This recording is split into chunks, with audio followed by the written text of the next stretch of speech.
This Lallantop video is brought to you by Livogen tonic. थकान और कमजोरी से दे आजादी। क्या हुआ?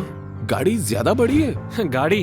अरे काश मुझ में ये सोफा पुश करने की ताकत होती। थकान और कमजोरी खून में आयरन की कमी के लक्षण हैं। लीजिए लिवोजन टॉनिक। इसमें है ऑर्गेनिक आयरन और कई ऐसे तत्व जो दें कमजोरी से आजादी। कोरोना की दूसरी लहर में संक्रमित कई मरीज ठीक होने के बाद एक नई परेशानी से जूझ रहे हैं। इस परेशानी का नाम है म्यूकोरमाइकोसिस या ब्लैक फंगस। इसमें मरीज की आंख खराब हो जाती है, उसे निकालना पड़ता है, इससे जान तक चली जा रही है। महाराष्ट्र में म्यूकोरमाइकोसिस की वजह से कम 8 लोगों की मौत हुई है। ये लोग कोविड-19 को मात दे चुके थे, लेकिन ब्लैक फंगस की चपेट में आ गए।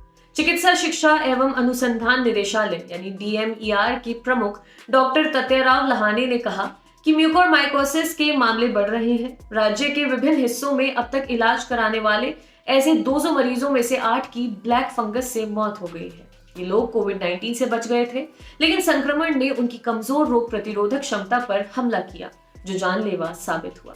डॉक्टर लहाने का कहना है कि फंगल इन्फेक्शन पुराना है, लेकिन कोरोना मरीजों में इसके केस तेजी से बढ़ रहे हैं। कोरोना मरीजों के इलाज में इस्तेमाल होने वाले स्टेरॉइड्स के कारण मरीज का शुगर लेवल बढ़ जाता है।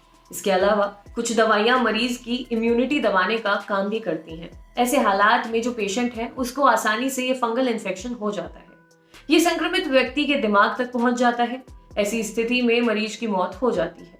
कुछ मामलों में मरीज की जान बचाने के लिए उसकी एक आंख हमेशा के लिए हटानी पड़ती है। नीति आयोग से जुड़े डॉक्टर वीके पॉल का कहना है, आम हालात में डायबिटिक पेशेंट में म्यूकोरमाइकोसिस के मामले मिलते रहते हैं, लेकिन अगर किसी का शुगर लेवल कंट्रोल में नहीं है और उसे कोरोना हो जाए तो खतरा ज्यादा है। ऐसे केस में इलाज के लिए ज्यादातर स्टेरॉइड्स का प्रयोग होता है। सूरत के किरण हॉस्पिटल के कान एवं गला विशेषज्ञ डॉक्टर भावन पटेल ने आज तक को बताया कि कोरोना की दूसरी लहर में म्यूकोरमाइकोसिस के केस अधिक सामने आ रहे हैं। कोरोना से संक्रमित होने के बाद मरीज आंख में दर्द, सर दर्द आदि को इग्नोर करता है। ये लापरवाही मरीज को भारी पड़ती है। सूरत के ENT स्पेशलिस्ट डॉक्टर संकेत शाह बताते हैं, कोरोना ठीक होने के बाद ये फंगल इन्फेक्शन पहले साइनस यानी कि नाक में ऊपर की तरफ में होता है। इसके 2 से 4 दिन के बाद ये आंख तक पहुंच जाता है। इसके 24 घंटे के भीतर ये ब्रेन तक पहुंच जाता है। ऐसे में तत्काल आंख निकालनी पड़ती है ताकि इन्फेक्शन को आगे जाने से रोका जा सके। पिछले साल जब कोरोना की लहर आई थी, तब भी गुजरात में म्यूकोरमाइकोसिस या ब्लैक फंगस नाम का इन्फेक्शन देखने को मिला था। उस वक्त इसके सबसे ज्यादा मामले अहमदाबाद में देखे गए थे। अहमदाबाद के बाद इसके केस वडोदरा में सामने आए थे। अहमदाबाद में म्यूकोरमाइकोसिस यानी ब्लैक फंगस के तकरीबन 44 और वडोदरा में 7 मामले सामने आए थे। आपके लिए खबर लिखी थी हमारे साथी डेविड ने। आप सभी जानते हैं कि कोरोना वायरस की वजह से देश में हालात बहुत बिगड़े हुए हैं।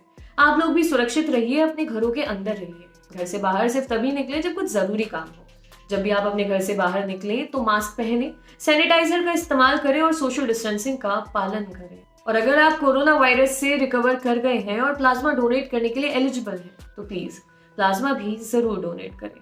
अपना, अपने परिवार का ध्यान रखें। शुक्रिया।